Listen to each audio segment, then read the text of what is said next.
Hi there, Australia, and you are watching today's rundown. I'm Miko Santos, bringing you the day's most significant stories. We got a packed 5 minutes ahead, so let's dive right in. Our headlines: China US trade war heats up with a jaw dropping 125% tariff. Australia's election showdown intensify as vehicle emission become battleground. Security concern mount for politicians as threats reach unprecedented levels. Aged care revolution with 120 new beds for Darwin, but it will be enough? Plus, the latest on the helicopter tragedy in New York Hudson Rivers.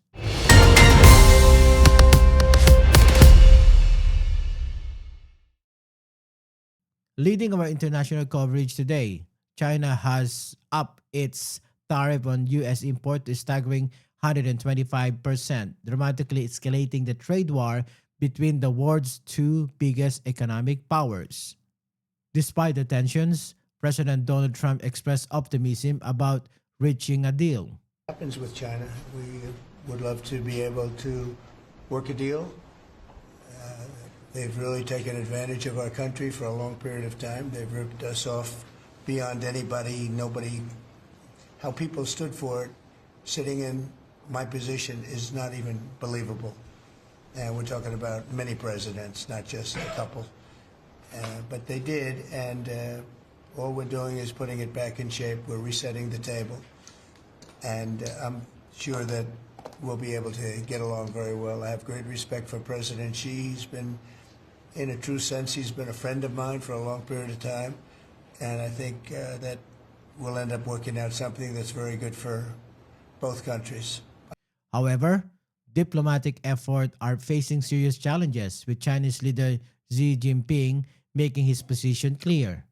You very much indeed. Out of its selfish interests, the U.S. has used tariffs as a weapon to exert maximum pressure and seek selfish gains. This seriously infringes upon the legitimate rights and interests of countries, violates WTO rules, undermines the rules-based multilateral trading system, and destabilizes the global economic order.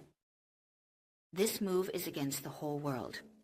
Taking necessary countermeasures to oppose the U.S. bullying moves is not only aimed at protecting our own sovereignty, security, and development interests, but also for safeguarding international fairness, justice, safeguarding the multilateral trading system, and upholding the common interests of the international community. Trade expert Edward Fishman from Columbia University warned that this tension could have a far-reaching consequences. But instead, what we've seen in the last few days is that you've seen the dollar weaken relative to other currencies, and you've actually seen yields on the 10-year Treasury, which is a key part of American government debt, increase. And so there have been signs that the dollar may be losing this safe haven status. For Australia, the timing couldn't be more challenging, with Prime Minister Albanese noting. A factor, that's just a reality, but it doesn't mean that we can't continue to engage, and we are continuing to engage with the United States on a daily basis. I welcome the President's comments overnight. I have seen them. He has spoken about, of course, the change that was made the day overnight, a day ago, when he made the 10% change. This is a new statement by the President. We welcome it. We believe that reciprocal tariffs on Australia should be zero. Closer to home, the election campaign is heating up with just 3 weeks to go, and vehicle emission standards have emerged as surprisingly flashpoint. Opposition leader Peter Dutton has promised to abolish the government's fuel efficiency penalties if elected, dubbing them as an unfair car tax. They're going to be paying $14,000 more for a Ford Ranger. $14,000 more. But where does that money come from? You're already paying 30% more for groceries under Mr. Albanese, and you're paying 34% more for gas. Where does the price? I mean, how out of touch is he? that he thinks Australians have got a lazy 14 grand lying around to buy a Ford Ranger, or about 12 grand to buy a Hilux.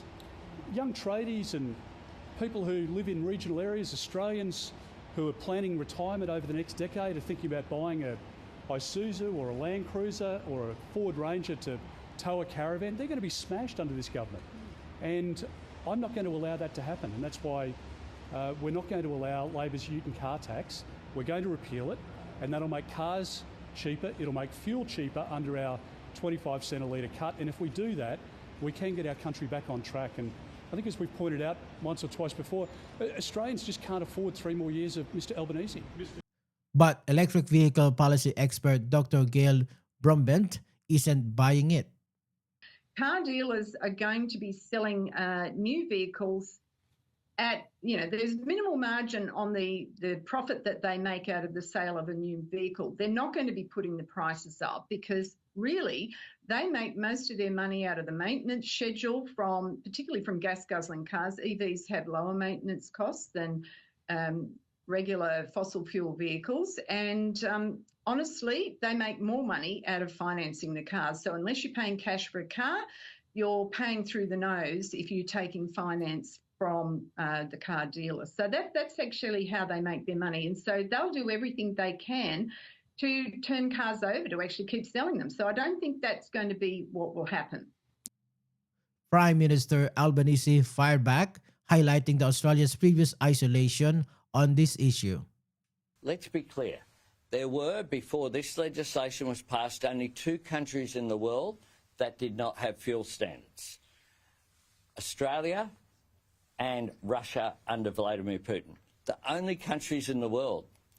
We have not put an allocation of an expectation of any revenue from this measure in terms of so-called fines, because we expect that the companies, the way that it's been designed, and we designed it, you might recall, in partnership. We sat down and went through the legislation with companies. We expect them to comply. What it is doing is making sure that Australians get cheaper vehicles. In concerning developments, security for Australian politicians has been ramped up following reports that opposition leader Peter Dutton was the target of alleged terror plot. Senator James Patterson confirmed the worrying trend. Australia is a remarkably safe country. We don't have the history of political violence that a lot of other countries do, but there are some very disturbing trends that have been observed in the last couple of years in particular, and the federal police have said that threats to politicians and other public figures are higher than they have ever been, and I think that is extremely worrying for 2 reasons. One, if an act of political violence happened in this country, it would change our country forever in a significantly worse way. But 2, frankly, significant police resources are diverted to protecting politicians from things like this, as they have to be, but that's police resources that can't be out there solving crime and protecting Australians. So I really hope to see this trend turn around for the sake of our country. Prime Minister Albanese revealed he reached out to Dutton and noted his own experience. On the first, can I say that I reached out to Peter Dutton this morning, and it is a fact that the number of threats that have been made to parliamentarians has increased in recent times, and that has been reported on by the appropriate authorities. I myself have been the subject of a range of issues, at least one of which is before legal processes at the moment. There was a pretty serious incident. The Albanese government has announced a $60 million plan to address aged care shortage in the Northern Territory, delivering 120 new residential care beds in Darwin. I promised Jan that we'd go away and do some more work and see if we could help her. And today we return with $60 million worth of good news to build 120 new aged care beds here in Darwin. That will be on top of the $40 million we have already invested in building more residential aged care facilities here in Darwin this term. However, with more than 60 aged care patients currently occupying hospital beds in the NT, questions remain if the initiative goes far enough. In breaking news, 6 people have died after a helicopter plunged into New York Hudson River. Dramatic footage shows that aircraft hitting the water at high speed after apparently breaking up in midair. Local authorities report it flew over Governor's Island, then near the Statue of Liberty before the tragic crash. That's about today's top stories. Remember, for more in-depth of any of these headlines, catch us our extended coverage on the Mencari.com website or download our podcast. I'm Miko Santos. Thanks for joining today's rundown. Have a fantastic weekend and we'll catch you back here on Monday.